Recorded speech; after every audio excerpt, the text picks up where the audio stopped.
from 17 years but now is running offline and online teaching English। तो आज के इस वीडियो का हमारा टॉपिक है रिज्यूम कैसे बनाएं। तो इन सारी चीज़ों का सामना हमें रिज्यूम बनाने में, मतलब टीचिंग फील्ड में यदि हम इंटरव्यू के लिए जा रहे हैं, जॉब हमें करना है, अप्लाई करना है, तो सबसे पहले हमें रिज्यूम को देना होता है। तो किस तरह से रिज्यूम बनाते हैं, रिज्यूम बनाने का सही तरीका क्या है, वो आज की इस वीडियो में हम सीखेंगे। So if you're new on this channel, so please subscribe to my channel, press the bell icon so that you will get all notifications of our latest uploads. So let's start now this video.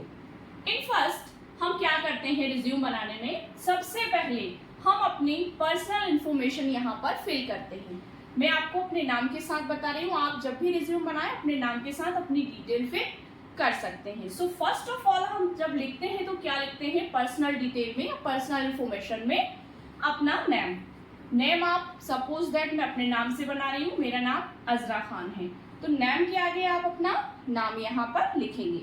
इसके बाद आता है आपका father's name. Father's name में आपके fathers का जो भी नाम हो वो आप लिख सकते हैं वहाँ। मैंने अपने फादर्स का नाम लिखा है यहाँ। नेक्स्ट आता है हमारा एड्रेस। पर्सनल डिटेल में एड्रेस, आप जहाँ से भी हो, जहाँ के रहने वाले हो, तो उसमें सबसे पहला पॉइंट जो आता है वो है हमारा विलेज।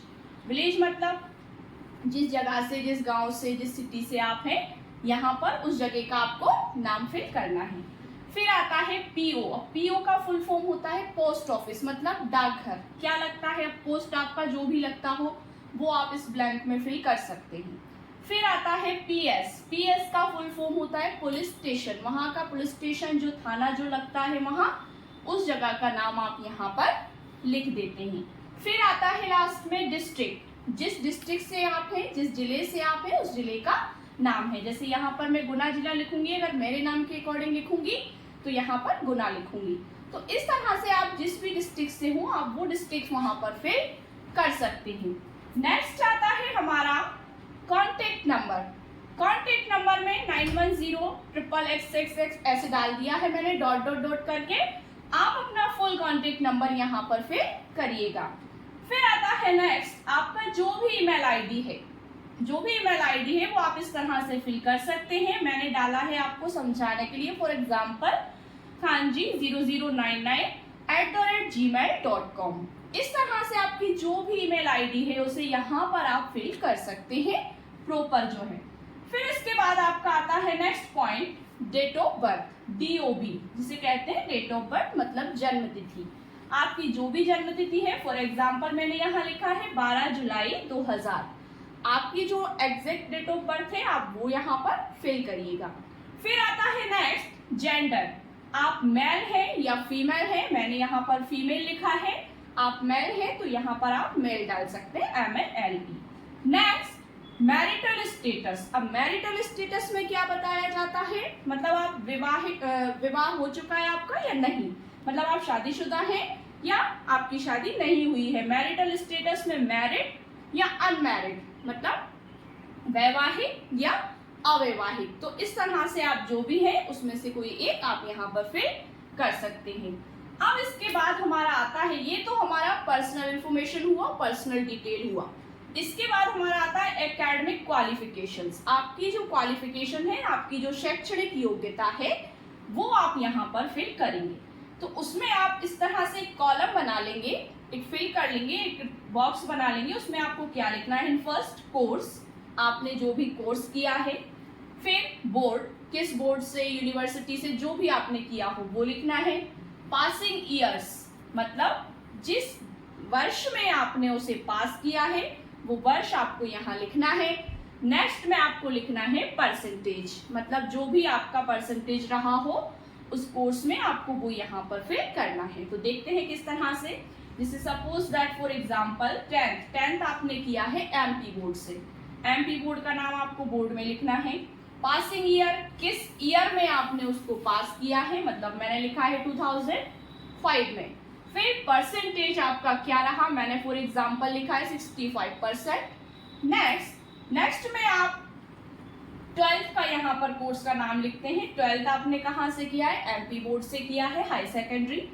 पासिंग ईयर आपका रहा है 2007 एंड परसेंटेज आपका जो भी है मैंने यहाँ फॉर एग्जांपल लिखा है 95%, दैट्स इट।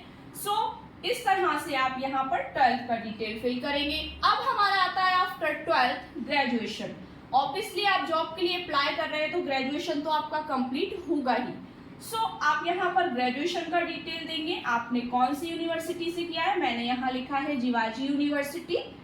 पासिंग ईयर में मैंने लिखा है 2010, मैंने 2010 में इसको क्लियर किया है। परसेंटेज रहा है 75%। That's it.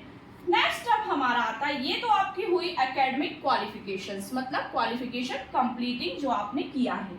अब इसके बाद जो अदर क्वालिफिकेशन आपने की है वो आप नेक्स्ट में डालेंगे, तो कॉलम ये आएगा आपका अदर क्वालिफिकेशन। इसके अलावा आप जो क्वालिफिकेशन कर रहे हैं, अगर आप पीजी भी रनिंग कर रहे हैं तो वो आप ऊपर इसमें फिल कर सकते हैं। अगर आपका पीजी रनिंग में है तो आप परसुइंग लिखकर उसको लिख सकते हैं। पीजी का मतलब होता है post graduation, master degree. Other qualification में मैंने यहाँ अपना लिखा है PGDCA computer knowledge. I have computer knowledge and complete PGDCA degree, मतलब डिप्लोमा जो किया है मैंने, post graduation diploma computer application. PGDCA का फुल फॉर्म क्या है? Post graduation diploma computer application. So I have knowledge, computer knowledge है मुझे, और टाइपिंग आपका जो भी नॉलेज है आप वो सब लिख सकते हैं। आपने जो टेली किया है वो भी लिख सकते हैं। तो इसमें आप अदर क्वालिफिकेशन में वो सारी डिटेल फिल कर सकते हैं।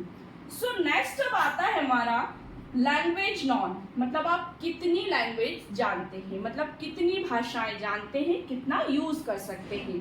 I have knowledge Hindi, English and Urdu में, मतलब 3 भाषाओं के बारे में मैंने लिखा है जिसका मुझे नॉलेज है, तो मैंने यहाँ पर इतनी भाषाएं लिखी हैं। आप और भी अगर इससे एक्स्ट्रा जानते हैं तो आप उनको भी यहाँ पर लिख सकते हैं। सबसे लास्ट में हमारा जो आएगा वो आएगा वर्क एक्सपीरियंस। अब एज अ टीचर अगर आप, मतलब टीचिंग के लिए अगर आप गए हैं जॉब के लिए, तो आप टीचिंग का एक्सपीरियंस बताएंगे।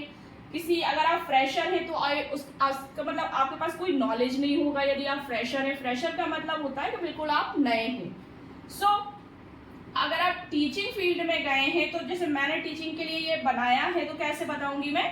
I have 17 years of teaching experience. मेरे पास 17 वर्ष का शैक्षणिक अनुभव है।